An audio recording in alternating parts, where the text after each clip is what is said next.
سڵاوام کاتتان باش دوای ئەوەی لیژنەی باڵای بەرەنگاربوونەوەی کۆڕۆنا بڕیاری ئەوەیدا کە شەوانە لە کاتژمێر 9 شەو تا 6 بەیانی کۆمەڵێک شوێن دابخرێن و بڕیاری ئەوەشی دەکرد کە بۆ ماوەیەکی کاتی نوێژی هینی لە مزگەوتەکانی هەرێمی کوردستان بەڕێوە ناچێت. بەڵێ ئەمڕۆ یەکەم هەینیە کە بڕیارە دەچێتە بواری جێبەجێکردن. مزگەوتەکانی شاری هەولێر وەک دەبینن داخراون و نوێژی هەینیان تێدا بەڕێوە ناچێت.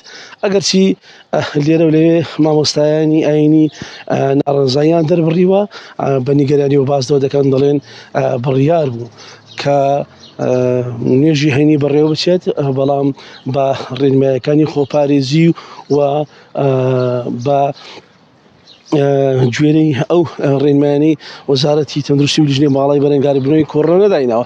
جگە لەوەش مامۆستایانی ئاینی باس دەکەن، دەڵێن ئێمە بڕیارماندا بوو کە ئەمڕۆ لە نوێژی هێنی باسدەوی بکەین، هاوڵاتیان بە تەواوەتی هوشیارکەینەوە کە وەک ئەرکێکی ئاینی هەوڵ بدەن پابەندی ڕێنماییەکانی تەندروستی بن و هەوڵی با بڵێن بەردەوام بن کە پابەندی ڕێنماییەکانی خۆپارێزی بن لە سەرتاسەری هەرێمی کوردستان.